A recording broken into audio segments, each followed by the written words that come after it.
Liverpool have now lost 5 of the last 8 league games. Wow. They could also end today in 6th spot. That's if West Ham and Chelsea win today. If one of those teams win, Liverpool will go 5th.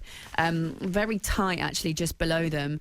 Liverpool on 40 points, Chelsea, West Ham both on 39 points. And then Everton on 37. Obviously, Everton losing this weekend to Fulham. Congratulations to Fulham as well. Yeah, great result. Great win for Great them. result. We're going to focus on Liverpool now, Jamie, because when you look at that top 4, those 4 spots, Manchester City obviously just looking incredible at the moment. Manchester United potentially the closest, but Leicester City after beating Liverpool at the weekend, you've got to think those teams are going to stay up there. So it makes 4th spot look rather ominous for Liverpool at the moment, doesn't it? When you've got Chelsea who are getting that new manager bounce. I think they're going to struggle. I really do. I think Liverpool could drop out of the top 4 this season, and it's crazy to say it, and I can't believe I'm saying it, but the way that they're playing, with the defence and the confidence in the back 4, Alisson all of a sudden looks like he's just making mistake after mistake.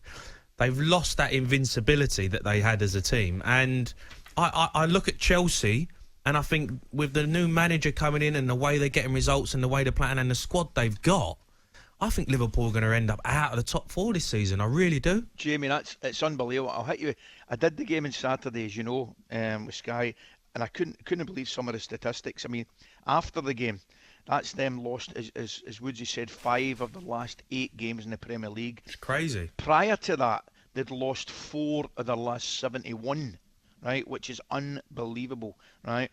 And then before the game, they did not scored in 5 of the last 8, and prior to that, they hadn't scored in 5 of the previous 83. So there's a serious lapse in form, right? Well, I know you done the game, Ali, and obviously I was listening to it on Sky when you was obviously doing a commentary, and you talked about Alisson making that big mistake, and I felt for the new centre half. So did I, mate.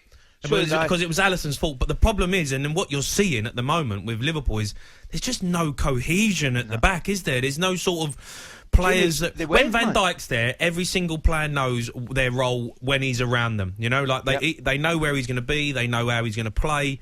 Now they've got new players coming in who come from the Championship, as well. And I just look at it and go, this team in a back 4, there's just nothing about their cohesion with the side that they've got, and they've lost all confidence. I couldn't believe it, Jamie, watching it.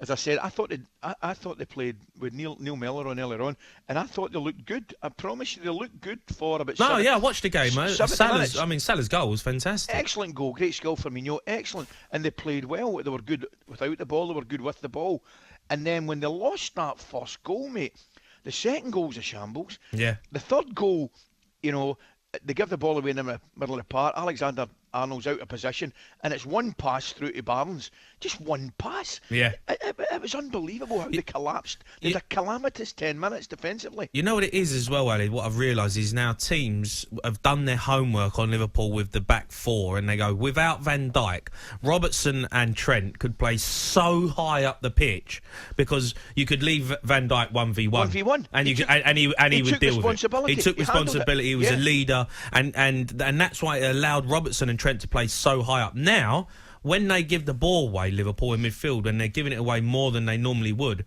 they're out of the game, and you're in on that back 2 players. And because it's not Van Dijk, teams are fancying themselves to be more more gung ho against them and really go for it. And playing Jordan Henderson, centre half, is killing Liverpool because he's their best player in midfield in terms of energy and leadership and desire, to drag people up the pitch. He's having to play centre half, and it's killing them.